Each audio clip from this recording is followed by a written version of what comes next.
Yes guys, welcome back to another video on the channel, and today welcome to game week 15 of the Premier League predictions. Make sure to smash a like, subscribe, so let's get into the video.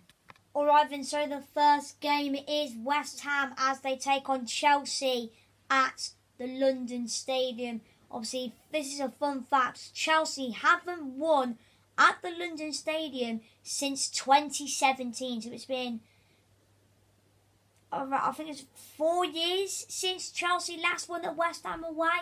And to be honest, for West Ham, that is quite good. Obviously, the last time these two met at the London Stadium, I think it was 3-2 to West Ham. I'm not sure. But, you know, for Chelsea, you know, they should win this one. And for me, I think this should be quite a good game, in my opinion. You know, West Ham are looking good. So are Chelsea. You know, Chelsea beat Watford away. West Ham with a point against Brighton. You could say drawing to Brighton isn't the best of results in the world, but you know, it's a draw. It's not, you know, it's not a loss. But yeah, for me, I think Chelsea will win this one. It's going to be a tight one. I'm going to go West Ham 1, Chelsea 2, 2-1 Chelsea. Alright then, so the next game we got a big relegation scrap at St James's Park as Newcastle take on Burnley.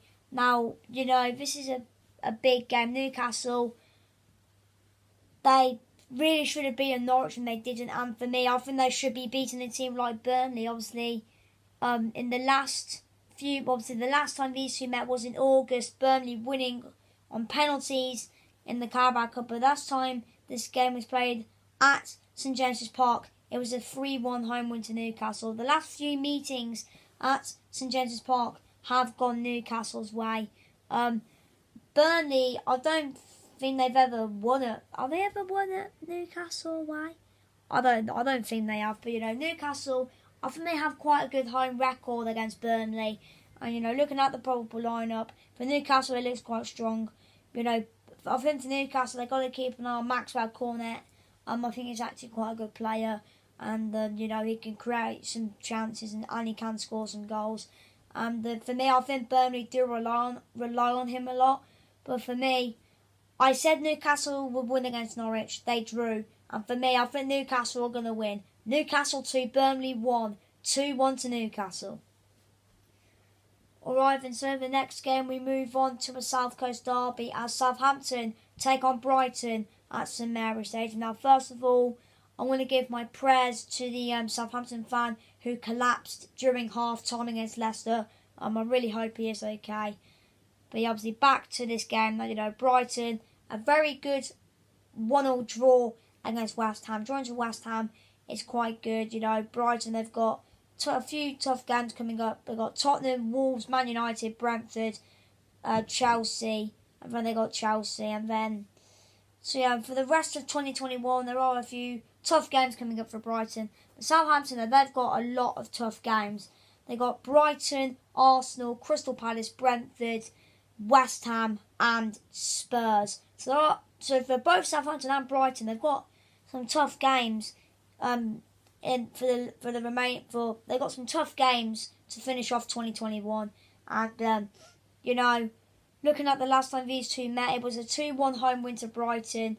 In the last 14 matches between these two, 7 wins for Southampton, 5 draws, and only 2 wins for Brighton. Obviously, and Brighton there, you know, they've only beaten Southampton twice.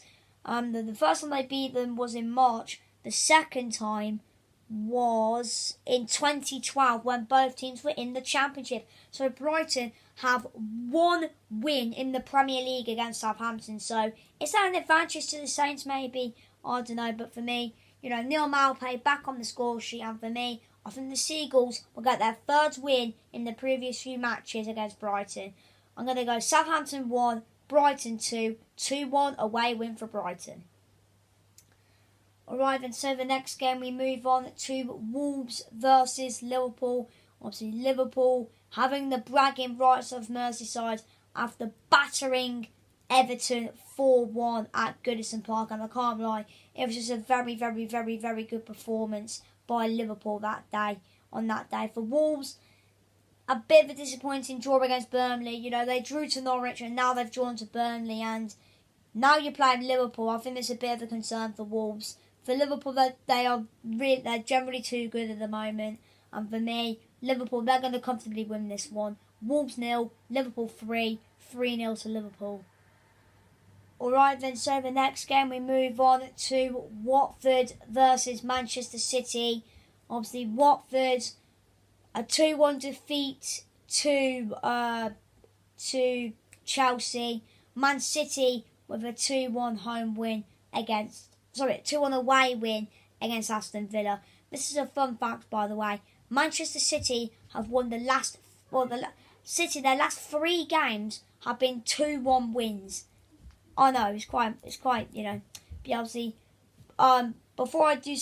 before I get into the game in a bit more detail, I want to give speedy recovery to the Watford fan who did collapse. He's in a stable condition, which is great news, but I really hope the fan is okay. And for me, for City, they've won the last 6 in a row, and I think City should beat Watford. I know Watford, they played all right against Chelsea, but for me, I think City should win this one.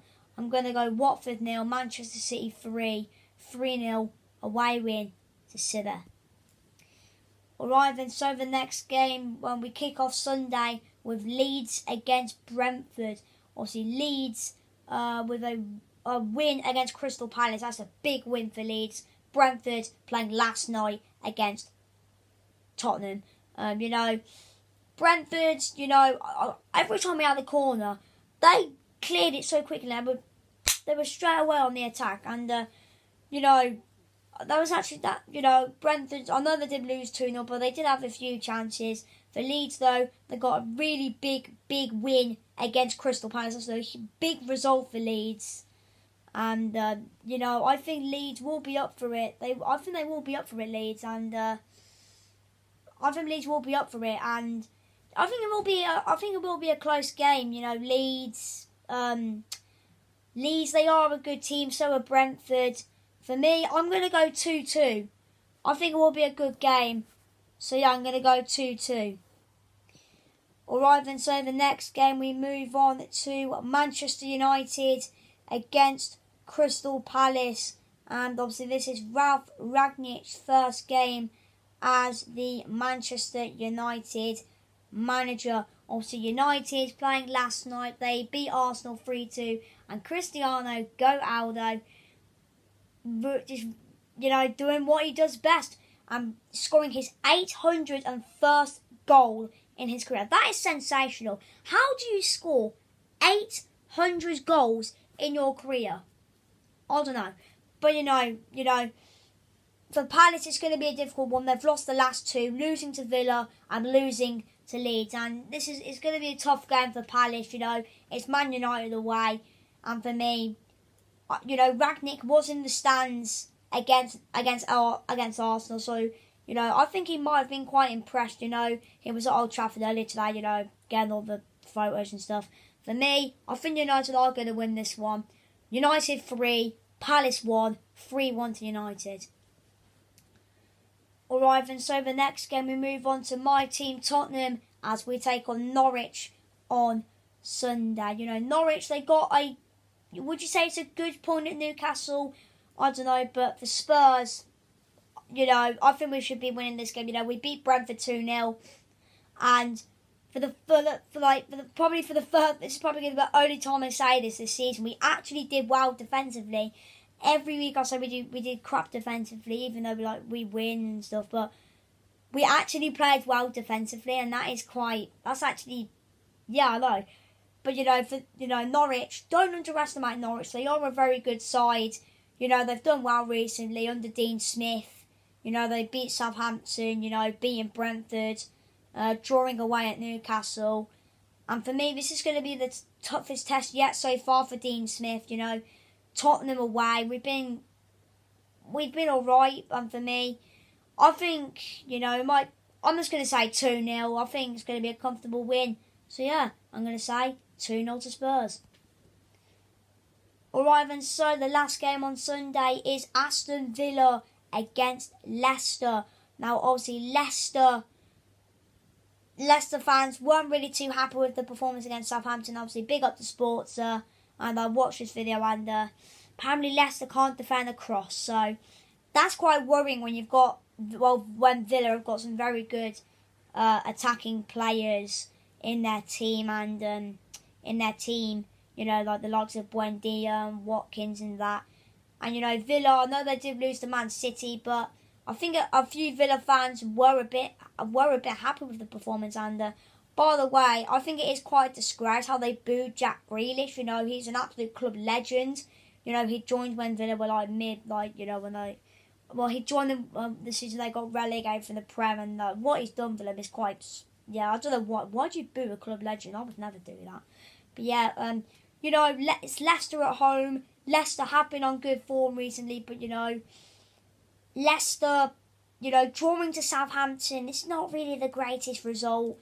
And, you know, I know Villa lost, but I think they'll return to winning ways. Villa 3, Leicester 1, 3-1, home win to Villa.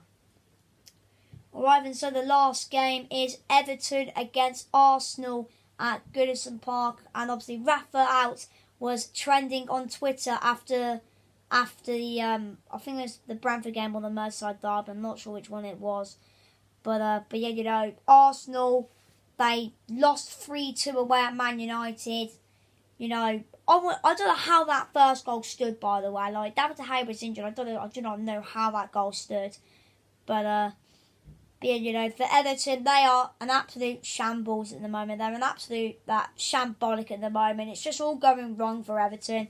And for bad, I don't know what happened there. But yeah, as I said, Everton, they're terrible at the moment. And yeah, I'm going to go 3-0 to Arsenal. Alright then, so I hope you enjoyed this video. Smash the like, subscribe, see you in the next one.